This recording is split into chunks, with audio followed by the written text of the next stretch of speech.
La condujeron por el andén helado cojeando y con un saco de deudas a su nombre. Maren mantuvo la frente en alto, aunque el viento le azotaba el chal andrajoso y sus botas llevaban agujeros semanas atrás. La plaza del pueblo estaba abarrotada, no de compradores, sino de curiosos burlones que se habían reunido más por la crueldad que por cualquier transacción real. $20 por la chica del pie torcido, gritó uno de los charlatanes, riendo. Apenas vale la leña que quemará. Maren apretó la mandíbula. Había sido la novia de un ranchero, una mujer que les cantaba a las gallinas y doblaba mantas con lavanda en las costuras.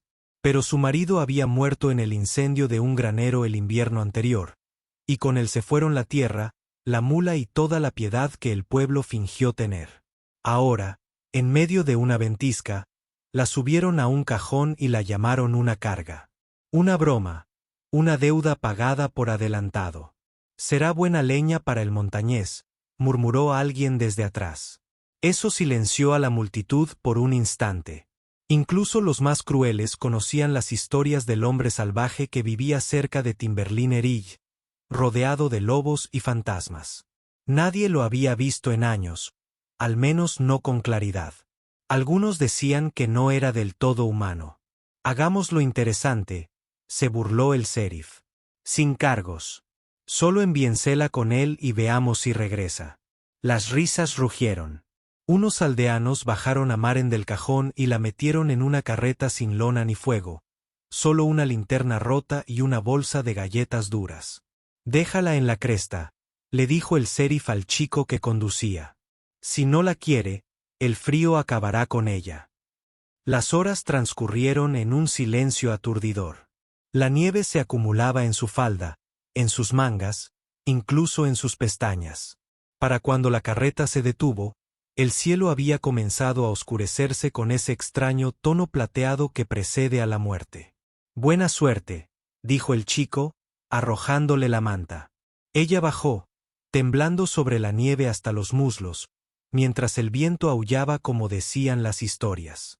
No había ningún hombre a la vista, ni lobos. Solo un claro, unos pocos abedules dispersos y una columna de humo, tenue y constante, que se elevaba desde la chimenea de una pequeña cabaña más adelante. Maren se ajustó la manta y empezó a cojear hacia ella, sin saber si caminaba hacia Merci o hacia el final de su nombre. Maren permaneció fuera de la cabaña un buen rato, con las rodillas temblando de frío y miedo, la nieve empapándole la falda como si intentara reclamar sus huesos. El humo de la chimenea olía a cedro y a algo con sabor a carne, tal vez venado o conejo. Pero no se oía ningún sonido dentro, ni voces, ni pasos, ni aullidos de lobo, solo el crepitar de las llamas y el latido de su propio corazón en los oídos. Pensó en regresar, pero la carreta ya no estaba, sus surcos ya estaban llenos de nieve. Así que levantó la mano y llamó, no muy fuerte, no desesperada, solo lo suficiente para decir, sigo viva. La puerta crujió al abrirse antes de que sus nudillos volvieran a tocarla. No del todo, no con fuerza, solo un gemido lento, como si la hubieran dejado sin pestillo. Dentro, estaba oscuro pero cálido, el fuego proyectaba largas sombras en una habitación sobria pero no cruel. Pieles cubrían el suelo, manojos de hierbas colgaban de las vigas, una olla hervía a fuego lento en la chimenea. Y junto a ella, agazapado en las sombras, estaba el hombre al que se la habían entregado. Merin se congeló. No se levantó, no habló. Su cabello era salvaje y oscuro, con vetas pálidas. Nieve o edad, no lo supo. Su barba era espesa, no sucia. Y sus ojos, cuando se alzaron hacia los de ella, no eran salvajes. Solo vigilantes. Como un halcón, evaluando si ella era una amenaza o una presa. Esperó a que gritara, a que cerrara la puerta de golpe, a que le dijera el precio que creía que tenía. En cambio, volvió a la olla, sirvió sopa en un cuenco y la empujó por el suelo hacia ella sin decir palabra. Merin no se movió. ¿Eres él? ¿Eres él?, preguntó finalmente, con la voz ronca. El hombre no dijo nada, solo extendió la mano hacia atrás, agarró una segunda manta y la arrojó junto al cuenco. Entonces se puso de pie, alto, de hombros anchos pero no imponente, y caminó hacia la puerta. No la cerró, simplemente la dejó abierta, dejando que la tormenta aullara mientras desaparecía en la trastienda. Una invitación, o una advertencia, no lo supo distinguir. Temblando, entró, cerró la puerta ella misma y se desplomó en el suelo junto al fuego. No tomó la sopa. Todavía no. Pero sostuvo el cuenco en su regazo como algo sagrado. La habitación olía a pino y humo, y algo que no había sentido desde antes de que ardiera el granero. Seguridad. No sabía su nombre, pero acababan de darle calor. Y en el idioma de la montaña, eso era más que suficiente. La sopa sabía a raíces y carne, y a algo antiguo, como si hubiera estado cociéndose a fuego lento mucho antes de que ella llegara. Merin la bebió en silencio, con las manos alrededor del cuenco como si éste pudiera recomponer sus partes rotas. El fuego crepitaba y silbaba en la chimenea, y el calor finalmente llegó a sus pies, que estaban ampollados y pálidos. Sus botas estaban cerca de las llamas, secándose lentamente, mientras observaba cómo respiraba la cabaña. Cada estante contenía algo tallado o recolectado, unas astas sobre la puerta, un manojo de plumas atado con tendones, un cuenco de corteza de abedul lleno de bayas secas. Esto no era una locura. Era un ritual. Quienquiera que fuese, había construido su vida sobre la supervivencia. Cuando regresó de la trastienda, tenía los brazos llenos. Un montón de leña, una tira de vendas y lo que parecía una caja de madera tallada. Él no habló, pero dejó la leña junto a la chimenea y se arrodilló frente a ella. Sus ojos se posaron en sus pies. Maren se puso rígida. «Están bien», dijo demasiado rápido. «Solo fríos». Pero la mentira flotaba en el aire como vapor. Abrió la caja. Había paños, hierbas secas y una pequeña jarra de barro que olía a abeto y grasa de oso. Maren parpadeó. No estaba segura de que la impactó más. ¿Que tuviera medicina? ¿O que la usaría en ella? Lentamente, sin tocarla, señaló sus pies. Luego el ungüento. Una pregunta. Ella dudó. Luego asintió sin decir palabra. Él se arrodilló, rodilla en el suelo como un hombre en oración, y levantó el borde de su falda. Suavemente, sin lascivia en sus ojos, sin calor, solo una atención silenciosa. Sus pies estaban agrietados, sangrando por los talones, ampollados a lo largo de los dedos. Él no se inmutó. Simplemente sumergió los dedos en el ungüento y comenzó a trabajar. Manos cálidas extendiendo el bálsamo con reverencia. Maren apartó la mirada. Las lágrimas brotaban rápidas e inesperadas. Ningún hombre la había tocado desde el incendio. No así. No sin tomar algo. Cuando terminó, le envolvió los pies en un paño limpio. Luego se levantó y avivó el fuego. Todavía en silencio. Todavía observando sin mirar. Cuando se giró para volver a la parte de atrás, Maren recuperó la voz. ¿Por qué me ayudaste? Hizo una pausa. La miró. Realmente la miró. Entonces habló por primera vez. Solo 3 palabras, ásperas como el viento a través de los pinos. Tenías frío. Luego se desvaneció de nuevo en la oscuridad. Y Maren miró fijamente el fuego. El calor en sus pies de repente coincidió con algo que brillaba en su pecho. Maren se había ido. La mañana llegó con un silencio. La clase de silencio que cubre las montañas antes de que el viento se atreva a regresar. Maren despertó en un lecho de abeto cerca de la chimenea. Sus pies todavía envueltos en los paños empapados en ungüento. La manta de la noche anterior le llegaba hasta la barbilla, aunque no recordaba haberlo hecho ella misma. El hombre se había ido. O eso parecía, pero huellas frescas en la nieve fuera de la ventana le indicaron que no había ido muy lejos. Se levantó lentamente, cada paso probando el dolor bajo las vendas. Cruzó la cabaña con cautela, asimilando más que la noche anterior. La hilera de flechas artesanales apoyada contra el marco de la puerta, el largo cuchillo de caza en una funda tallada, el manojo de hierbas etiquetado en pulcra escritura lacota que no podía leer. Todo tenía un propósito, todo tenía cuidado. Él no era un salvaje, era preciso. Atizó el fuego como recordaba que hacía su marido, y cuando abrió el armario en busca de una taza, encontró una roca plana con líneas grabadas en su superficie, 10 marcas por hilera, como si estuviera contando algo. ¿Días? ¿Inviernos? ¿Visitas? No la tocó. No tocó nada que pareciera tener memoria de sangre. Cuando la puerta se abrió y él entró con los hombros cubiertos de nieve y un par de conejos sobre el brazo, se quedó paralizada. Él asintió, sin sorprenderse de verla de pie. Entonces, para su confusión, se hizo a un lado y le hizo una seña con la mano para que saliera. Ella lo siguió.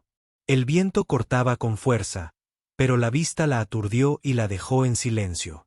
La cabaña se alzaba sobre una cresta que dominaba un valle helado, y muy abajo, un arroyo aún se movía, fino como un hilo, pero vivo. Le entregó un bastón de madera tallado con plumas y señaló el sendero que serpenteaba hacia el arroyo. «Camina», dijo, la palabra ronca pero clara. «No lejos». «¿Por qué?», preguntó ella. Él la miró a los pies, luego a los ojos. «Reglas de la cabaña», dijo. «Fuego, comida, caminar, todos los días». Casi rió, pero no lo hizo. No bromeaba. Era así como se mantenía humano, se dio cuenta. Un ritmo. Un juramento contra la locura. Avanzó cojeando. El bastón la estabilizó. La nieve crujió bajo sus pies. Detrás de ella, él se movía lentamente, sin guiarla, sin vigilarla, simplemente caminando con ella. Y por primera vez en muchos meses, Maren sintió que no la castigaban por sobrevivir. Simplemente le estaban enseñando a empezar de nuevo. Paso a paso, en silencio. Esa noche, después de su paseo y una comida compartida de estofado de conejo y raíces silvestres, Maren se sentó junto al fuego remendando una de sus botas con el hilo de tendón que él le había dado. La cabaña había cobrado ritmo. Sin palabras, solo tareas. Aprendió cuándo avivar el fuego, cómo secar la carne sobre las piedras, cómo colgar hierbas sin arruinar su aceite. Él nunca le decía qué hacer. Simplemente hacía cosas, y ella lo notaba. Y al notarlo, recordó que aún era capaz de aprender, de adaptarse, de pertenecer a algún lugar. Él se movía como un animal, pero no del tipo que la gente temía, más como un gran alce, poderoso, deliberado, consciente. Había empezado a tararear de nuevo, no en voz alta, todavía no, pero en su mente, mientras cosía, removía y barría, viejas melodías de su infancia rodeaban sus dedos. Fue la quinta noche que vio la manta junto a la puerta. No era la gruesa de piel para dormir, sino una más pequeña, tejida y doblada con cuidado sobre un banco junto a la entrada. No había estado allí antes. Estaba segura. Cuando él la vio mirándola, se detuvo junto a la chimenea. Luego se acercó y la levantó, con cuidado, y se la puso sobre los hombros. Merrin se puso rígida. No fue el acto de bondad lo que la deshizo. Fue el hecho de que tuviera su nombre bordado en la esquina, torpe pero claramente. Merrin. Respiró entrecortadamente y sus ojos se posaron en él. Él no se lo explicó. No le dijo dónde había encontrado el hilo ni cómo sabía cómo se escribía. Simplemente asintió, se agachó junto al fuego y añadió un leño. Pensé, susurró ella con voz quebradiza. Pensé que me habían traído aquí para morir. Revolvió las brasas con un palo, sin levantar la vista. Luego habló, lento, mesurado. Le dan a la nieve lo que no quiere enterrar. Las palabras la golpearon como el viento contra la piel desnuda. Frío. Cierto. Se ajustó la manta con más fuerza, sintiendo no solo calidez, sino algo sagrado. Él no solo le había dado fuego. Le había dado la prueba de que la veían, de que su nombre merecía ser conservado. De que alguien, incluso un montañés con cicatrices en las manos y silencio en los huesos, Creía que ella era más que el desperdicio de la vergüenza de un pueblo. Esa noche, no durmió en el suelo. Él la indicó el catre del fondo y luego extendió sus propias pieles junto a la chimenea. Y cuando ella susurró, «Gracias», en la oscuridad, juró haber visto la sombra de una sonrisa dibujarse en su rostro antes de que se diera la vuelta. El deshielo comenzó con pequeñas traiciones, el hielo desprendiéndose de los aleros, los pájaros regresando con un agudo graznido a la vez, y los pies de Marin ya no se estremecían al rozar las frías tablas del suelo. La primavera no llegó de golpe a las montañas. Se deslizó como el oro, deslizándose lentamente entre ramas y huesos. Pero dentro de la cabaña, algo más floreció con mayor rapidez. Una mañana, mientras preparaba té con agujas de pino y raíces de diente de león, Maren notó que la observaba. No por casualidad, ni de pasada, sino como si recordara algo que no se había atrevido a desear. ¿Qué?, preguntó, intentando parecer despreocupada, aunque el corazón le había acelerado. Él parpadeó una vez y respondió con esa voz áspera y grave. «Ahora te trenzas el pelo de otra manera». Se tocó la nuca, sorprendida. Se lo había atado más fuerte cada día, sin darse cuenta de que había cambiado. «Solía llevarlo suelto», dijo. «Cuando era novia, antes». La palabra antes se asentó entre ellos como ceniza. Él atizó el fuego. «El pelo suelto es para chicas», dijo simplemente. «Trenzado significa que has decidido quedarte». Ella se quedó paralizada. «¿Quedarte?» Él no la miró, solo añadió, «En mi pueblo, cuando una mujer se trenza el pelo en una casa, es suyo». El fuego crepitó. Afuera, un pájaro cantó una vez, luego otra vez. «No lo sabía», susurró. Él asintió lentamente. «Sí». Ella lo miró. Fijamente, sintiendo un calor que le subía a las mejillas de una forma que no tenía nada que ver con las llamas.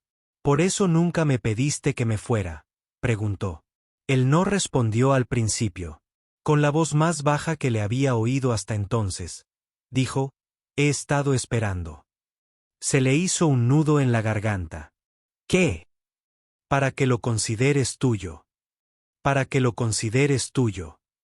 Se giró entonces, lenta y completamente, contemplando al hombre al que había temido. Luego confiado. Luego confiado. Luego necesitado. Su rostro no era suave. Su rostro no era suave. Pero tampoco era de piedra.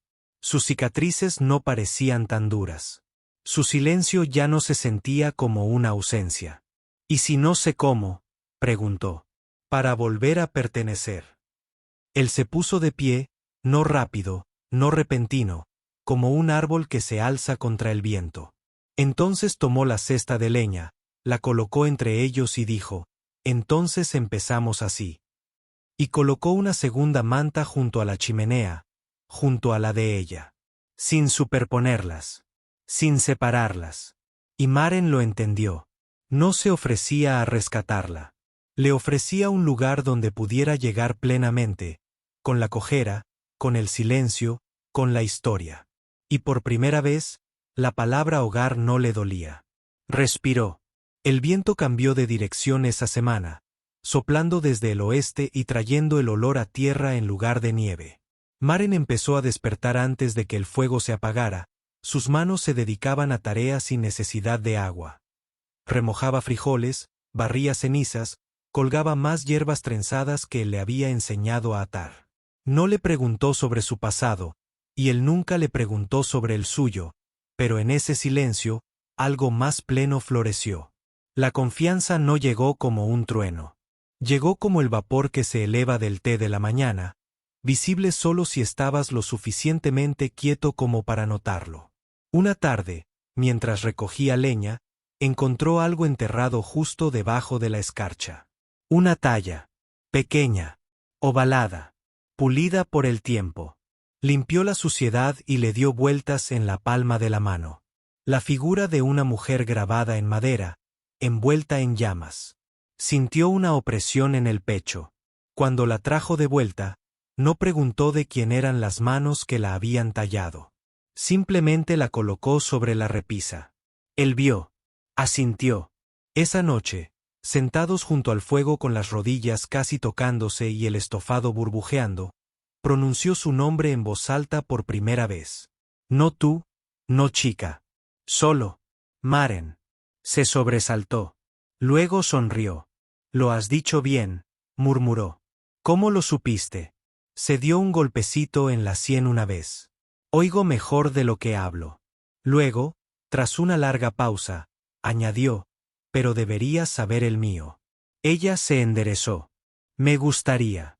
Miró el fuego, asintió y dijo en voz baja, Calic. La palabra se sentía sólida, como piedra tallada. Ella la repitió, más despacio. Calic. Asintió una vez. Significa refugio tranquilo en la lengua de mi madre. El nombre la impactó profundamente. No por lo que significara, sino por lo perfecto que encajaba. Nunca había intentado salvarla. Simplemente había hecho espacio para que ella permaneciera intacta. ¿Eso es este lugar?, preguntó. ¿Un refugio? Calic se giró hacia ella entonces, completamente, con la mirada firme, reflejando las llamas. No, dijo. Lo eres. Ella parpadeó. ¿Qué? Caminaste hasta aquí. Llevaste tu dolor, tu historia, tus pies a la nieve. Hiciste que el fuego permaneciera encendido. No corriste cuando llegó el silencio. Se inclinó hacia adelante, bajando la voz ahora. No te dieron para morir. Te dieron para comenzar. Se quedó sin aliento. No fue una propuesta. No fue una confesión. Fue un nombre. Un reconocimiento. Y en ese momento, Maren comprendió por qué nunca la había tocado más allá de medicinas, mantas o leña. Porque algunos hombres no reclaman lo que la nieve les da. Esperan hasta que les habla. Hasta que dice su nombre a cambio. Esa tarde, mientras el crepúsculo se fundía con el largo silencio de la noche, Maren se encontró mirando sus manos mientras él tallaba. Calic estaba sentado en el escalón justo afuera de la cabaña, con una cuchara de madera a medio terminar en la mano, la hoja de su cuchillo captando los últimos rayos de sol. Sus dedos se movían despacio, cuidadosos, sin desperdiciar esfuerzo. Ella los había notado antes, la forma en que su meñique izquierdo se doblaba mal, como el dorso de ambas manos mostraba líneas pálidas y quemaduras. Pero esa noche, las sombras se movieron lo suficiente para mostrar la única cicatriz que nunca parecía ocultar. Iba desde la base de su cuello hasta el borde de su clavícula, irregular como un rayo grabado en la carne. Sin pensarlo, se acercó, envuelta en su chal de lana, y se sentó a su lado. El silencio entre ellos no era vacío. Rebosaba. ¿Duele?, preguntó en voz baja, con la vista fija en la marca. Él no dejó de tallar. Solo cuando olvido que está ahí. Dejó que las palabras se asentaran antes de responder. ¿Quién te la hizo? Él hizo una pausa. Entonces, como siempre lo había hecho, dijo la verdad sin adornos. Un hombre que pensó que olvidaría quién era si dejaba su nombre en mi piel. Ella lo miró con un nudo en la garganta. ¿Y tú lo hiciste? No. Su mandíbula se flexionó. Pero tardó un tiempo. Siguió un largo silencio. Entonces, lentamente, extendió la mano y trazó un dedo cerca de la cicatriz, pero no sobre ella. Tengo unas que nadie ve, dijo. Quemadas por dentro. Dicen que dejé de hablar después del incendio del granero. Pero en realidad, simplemente dejé de ser escuchada. Kayak sostuvo su mirada, sus ojos más suaves de lo que ella nunca los había visto. No tienes que explicarlo, dijo. Te escucho. Una pausa. Luego agregó, aún más bajo. Siempre te he escuchado. La garganta de Merrin se cerró. No por el dolor. Por el dolor de ser conocido. Verdaderamente conocido. ¿Por qué yo?, preguntó. ¿Por qué me acogiste? Bajó la mirada hacia sus manos. La cuchara ahora descansaba en su palma, sin terminar. Porque vi un fuego agonizar en la nieve, y supe lo que significaba estar demasiado lejos para ser rescatado. Pero aún así valía la pena salvarlo. Su corazón latió una vez, fuerte en sus oídos. Entonces él metió la mano en el bolsillo de su abrigo y sacó algo envuelto en piel de ciervo. Lo puso en su regazo. ¿Qué es?, preguntó ella. Ábrelo. Dentro había un collar, tejido con cuentas y plumas, y en su centro, una piedra lisa grabada con una sola palabra en la cota. Es tu nombre, dijo, pero no el que te dieron. El que te ganaste aquí. Merrin no habló. Simplemente lo apretó contra su pecho. Y no lo soltó. La mañana siguiente se abrió con un silencio tan vasto que parecía que la tierra misma contenía la respiración. Merrin estaba de pie en la cresta fuera de la cabaña. Su chal se ajustaba bien sobre sus hombros, el viento atrapaba el borde de su trenza. Abajo, el valle brillaba con la escarcha y el deshielo temprano, el arroyo, serpenteando como plata entre los pinos. Kalak estaba a unos pasos detrás de ella, afilando su espada con movimientos lentos y firmes. Aún no se lo había dicho, pero se marchaba. No para abandonarla, no para escapar, sino para regresar, por última vez, al pueblo que la había abandonado para recoger lo poco de su pasado que no se había convertido ya en cenizas. Cartas. Una caja de madera con el cepillo de pelo de su madre. Un nombre en una página que no había firmado ella misma. Se giró. Tengo que bajar mañana, dijo. Su piedra de afilar se detuvo. ¿Solo? Ella asintió. Si me voy a quedar, tengo que elegirlo por completo. Él no protestó, no la sermoneó. Solo asintió una vez, luego reanudó el lento roce de la piedra contra el acero. Esa noche, empacó ligera. Solo lo necesario para regresar. Sin vergüenza. Sin silencio. Solo la firmeza que había encontrado en sí misma. Pero cuando abrió la puerta de la cabaña al amanecer, un bulto ya la esperaba en el escalón. Dentro, una manta tejida, una bolsa de carne ahumada y la cuchara tallada que nunca había terminado. En el mango, recién grabado a fuego en la madera, estaba su nombre. Marin. No en la cota.